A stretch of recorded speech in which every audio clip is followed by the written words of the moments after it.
मार्मिक कहानी, पति पत्नी के झगड़े। पति और पत्नी दोनों के लिए बहुत ही प्रेरणादायक कहानी। हर शादीशुदा जोड़े को पति पत्नी के झगड़े की ये कहानी एक बार जरूर पढ़नी चाहिए।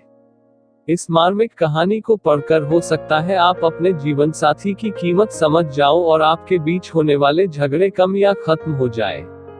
प्रज्ञा, समर्थ, यह वीडियो देखो कितना कॉमेडी है। समर्थ, प्रज्ञा प्लीज मुझे मेरा काम करने दो, मुझे परेशान मत करो। ऐसी फालतू बातें सुनने के लिए मेरे पास तुम्हारे जैसा फालतू वक्त नहीं है।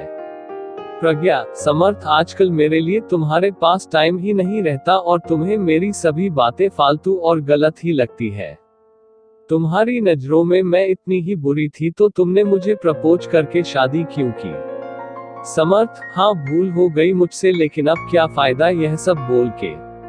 की हुई भूल अब निभानी तो पड़ेगी ही ना जिंदगी भर। समर्थ के ऐसे शब्द सुनकर प्रज्ञा की आंखों में आंसू आ गए। प्रज्ञा, ठीक है, तो फिर तुम्हें मेरे होने से इतनी ही तकलीफ होती है तो मुझे लगता है कि हम अलग हो जाते हैं। दोनों की यह बातें चालू थी तब अनु का कॉल प्रज्ञा के मोबाइल पर आया।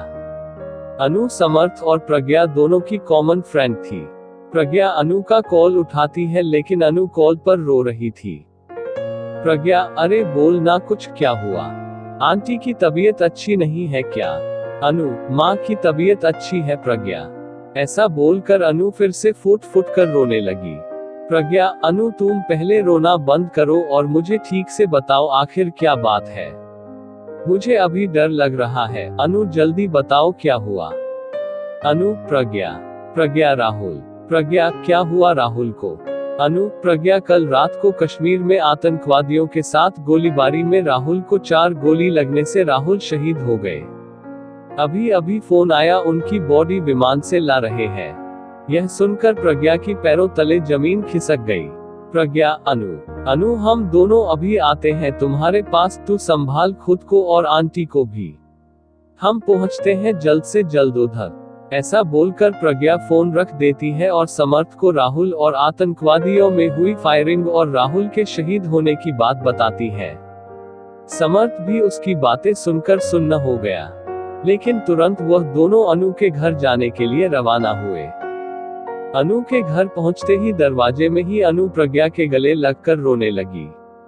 अनु, प्रज्ञा, कल सुबह ही तो हम तीनों ने उनसे बात की थी। वीडियो कॉल पर वो कह रहे थे कि छुट्टी सेक्शन हो गई है और अगले सप्ताह वो घर आ रहे हैं। यह बातें बोलकर वह कितने खुश थे और रात को अचानक ऐसे हो गया।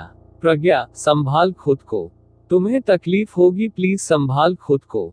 तू अपनी हिम्मत खो देगी तो आंटी को कौन संभालेगा? अनु, अब मैं क्या करूं खुद को संभाल कर? मेरे जीने की वजह ही मुझसे दूर चली गई। अब किसके लिए जीऊं मैं?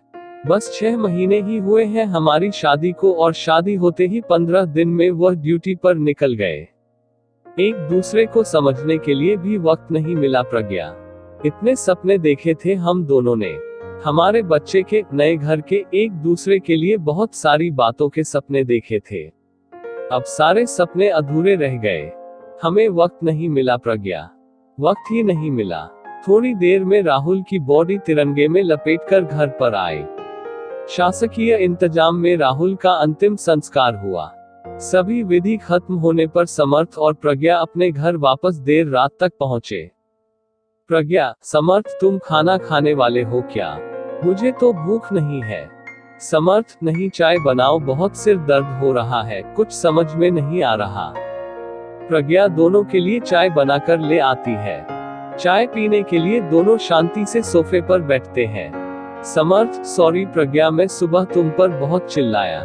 अरे क्या करे, वर्क फ्रॉम होम होकर भी इतना प्रेशर होता है और इस वजह से मैं इतना चिड़चिड़ा हो जाता हूँ कि उसका गुस्सा तुम पर निकलता है। आई एम सो सॉरी प्रज्ञा। प्रज्ञा, समर्थ, तुम सॉरी मत बोलो, मैं भी गलत थी, मैंने भी ज्यादा ही बोल दिया था कि हमें अलग हो जाना चाहिए, मुझे ऐसा नहीं बोलना चाहिए था।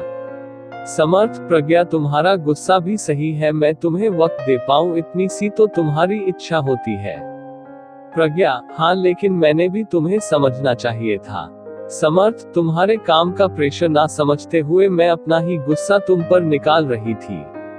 समर्थ, इट्स ओके प्रज्ञा, हम दोनों ही अपनी अपनी जगह सही थे, बस हम दोनों एक दूसरे को समझ नहीं पाए। प्रज्ञा, समर्थ, अनु के वह शब्द अभी भी मेरे कानों में गूंज रहे हैं। हमें वक्त ही नहीं मिला प्रज्ञा। हमें मिला हुआ वक्त को कितना ग्रांटेड लेते हैं ना। समर्थ, सच में प्रज्ञा, हमें जैसे एक दूसरे के साथ रहने के लिए वक्त मिलता है, वैसे हर किसी को नहीं मिलता। वह टाइम मिले इसके लिए बहुत लोग कितने प्रयास करते हैं, लेकिन कोई परिवार की जिम्मेदारी में तो कोई देश के प्रति जिम्मेदारी को निभाने में व्यस्त रहता है। और हम इस मिले हुए वक्त में क्या करते हैं, एक दूसरे की गलती निकालने की कोशिश करते रहते हैं। प्रज्ञा, सच में समर्थ, अनु और राहुल की जिंदगी देखकर समझ में आता है कि हम कितने सुखी और खुश हैं, लेकिन हमें उसकी कीमत ही नहीं पता। हम हमारे जिंदगी में छोटे छोटे दुख में उलझे रहते हैं। समर्थ, हमारा देश सुखी और प्यार से रहे, इसके लिए हमारे देश के जवान अपने परिवार को छोड़कर देश की सीमा पर अपनी जान की परवाह ना करके हमारे लिए लड़ाई करता है। तभी हम यहाँ पर जाति, धर्म, पैसा, प्रेम, वक्त, ऐसी छोटी बातों पर एक दूसरे से झगड़ा करते हैं। प्रज्ञा, हाँ, चलो फिर आज से हम एक दूसरे की भावनाओं की कदर करेंगे और प्यार का सम्मान करेंगे, एक दूसरे को समझने की कोशिश करेंगे। समर्थ, हाँ, और हम ये सुनिश्चित करेंगे कि हमारे सुख और खुशी के लिए जो जवान सीमा पर लड़ते हैं, जो शहीद होते हैं, उन्हें और उनके परिवार को सुख के कुछ पल दे सके। हमसे जितनी छोटी देश सेवा हो सके उतनी करें और देश का कर्ज चुका सके।